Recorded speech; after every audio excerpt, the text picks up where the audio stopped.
Thanks. Can you hear me? Yeah. Okay. Hi, I'm Rosie. And this is perhaps non-traditional, although it's so on theme at the same time, as I've learned. I came sort of prepared with notes. Pardon me while I sort of dabble here. Yeah, do you want to hold the little dancer of 14 years? We know her, right, as the Degas sculpture. I've always known her as the Little Dancer, but apparently the full name is Little Dancer of 14 years. She is only 14. So where am I? Where are my notes? Hold on. So basically a little background about me. I started in the ballet world at a very young age. Both my parents played French horn, and I kept dancing around, and they were like, all right, put her in ballet, put her in some sort of movement class. So I took some classes at like a church in my neighborhood up in Washington Heights for a while, and then my grandmother took me to see the Nutcracker, and I just fell in love and decided I was a dancer. That's who I was going to be. So I started going to the School of American Ballet when I was 8 years old. So if you've ever heard of Mr. Balanchine, George Balanchine, he was from Georgia, Russia, and came to the States and revolutionized ballet as we knew it at that time in the 40s, 50s, and then heyday like 60s, 70s, and then he passed away in 1983 when I was born. So he developed this school. He created this school and the New York City Ballet. So Lincoln Center, there's ABT, and there's New York City Ballet. Those are the two main companies. I was in the school for New York City Ballet. There were lots of, Mr. Balanchine himself had, he was beloved by his dancers, but he also married quite a few of them.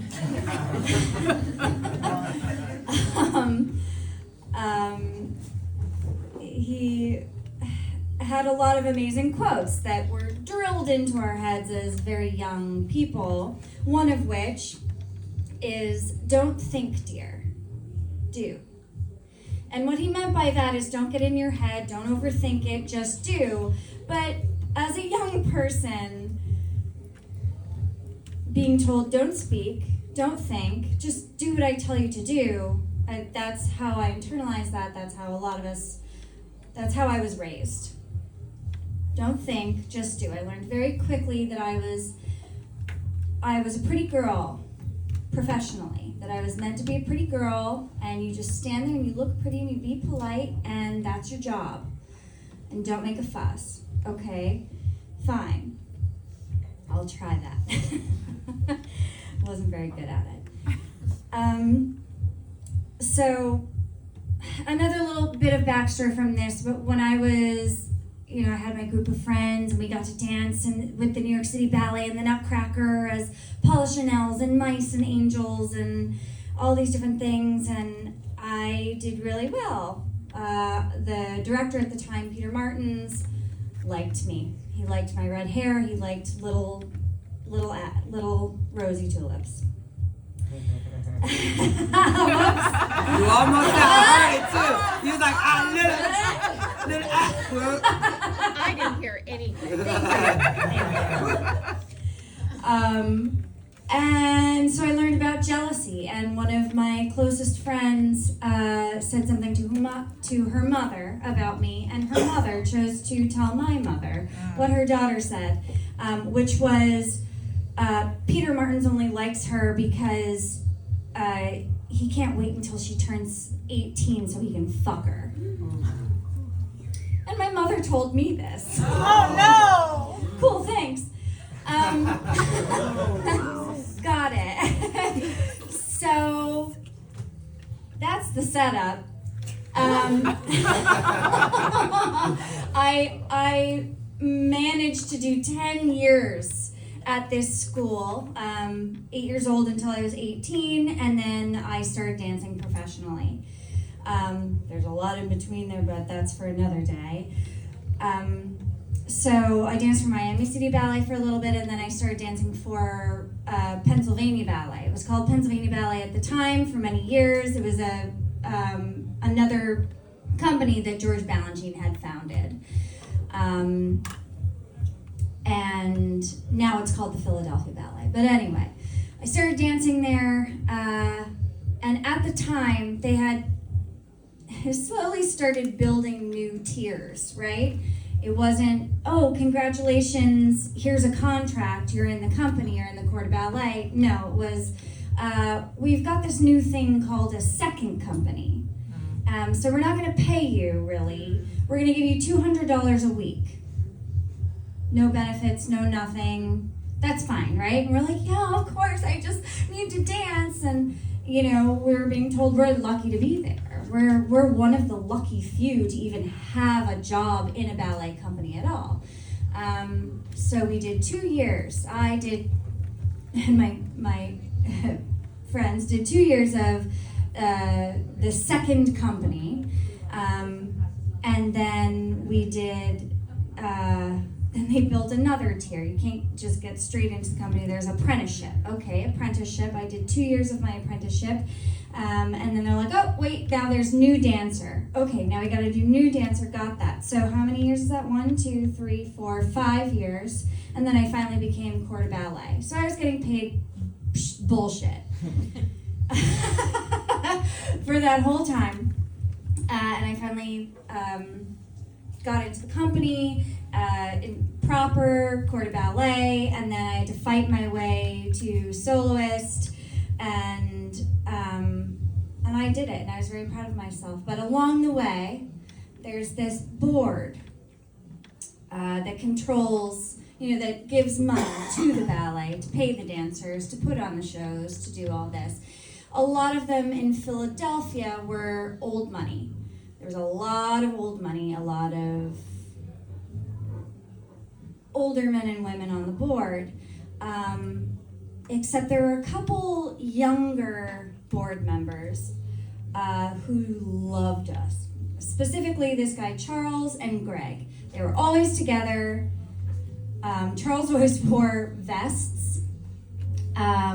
He was the cuter of the two, if we were gonna pick, and then Greg was sort of the sidekick. Not as attractive in my personal opinion, but a lovely, lovely man. And they would treat myself and some others, invite some of us, their favorite dancers, to parties. We had, black tie events for the ballet, and bacchanals, and they invited us to the horse races, and all these glamorous things, which were amazing, because I didn't know any of that before this. So I was, feeling great to be one of the chosen gals. We had a lot of fun. We were very naughty. They were always very polite, and I was always dating somebody in the company. I was never single until I was. And then Greg invited me to be his date at a white tie debutante ball, like the debutante ball in Philadelphia. And I was like, sure, yeah, why not? I'm single. He presented it as sort of a not date thing. And I was like, okay, what am I gonna wear? I got paid nothing. My parents are French horn players. The other girls were going to BCBG and buying $500 dresses, and I was wearing skimpy, Urban Outfitters $20 piece of cotton. Which, funny enough, I did wear that to a gala at one point, and one of the wives of one of the board members called me a whore to my face. So I found a dress I was like, but I don't have any jewelry. What am I gonna wear? A couple weeks later, there's a gift for me in my dressing room. Tiffany's box. Oh. And it was a pair of beautiful earrings, diamond earrings, just little studs, but diamond earrings. I had never held a diamond at that point, maybe a cubic zirconia. But I was like, whoa, I can't accept this gift. I realized it was from this guy, Greg. He had bought me a pair of earrings to wear to this event. So I said to him, I don't think I can accept this gift. And he said, well, next time think about, be careful what you wish for, be careful what you ask for, something like that, along those lines. And I was like, okay.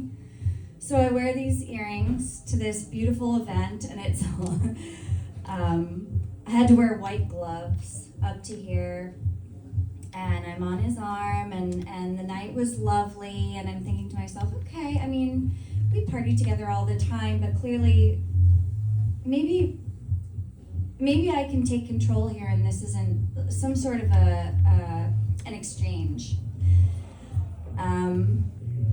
And so we had a great night, we were drunk as usual, and he took me most of the way home and kind of lingered, and I was like, would you like to come upstairs? I'd never had a board member in my home, my humble $500 a month abode.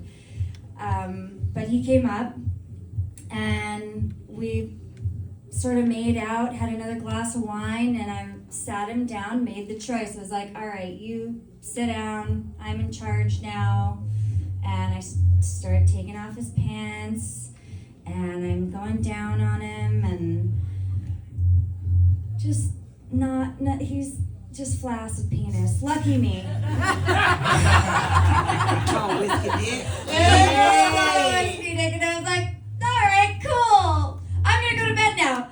And I fell asleep, and he sort of spooned me, and I felt him like wake up later and try to sort of dry hump me, and I was like, I'm sleeping, I'm totally asleep now, nothing, everything's fine. And it was, and now I have these earrings that I'm wearing today. Bark mama. But later in my career, I got to do a show, a workshop for a Broadway show called Little Dancer. And I learned about Marie Van Gotem, the Little Dancer. She was a real person. She lived in the 1800s. She was from not a lot of means. No talk of the father. Her mom was an alcoholic. Her mom was a laundress. So she was a dancer, but she was also a laundress, and she posed for Degas to make money. So this was a totally normal thing. That's kind of how it went. And I'm starting to realize, as the director is telling me this history, that there are a lot of parallels. If you don't mind changing, turning the page. So this is another, beautiful. There's another one of Little Dancer. So Turning it, do you mind, please? I don't mind this at all. So, I'm being a preschool teacher right now. I forget what this one is called, but basically you can see the dancer. So when the Paris Opera was built, it was built with the foyer.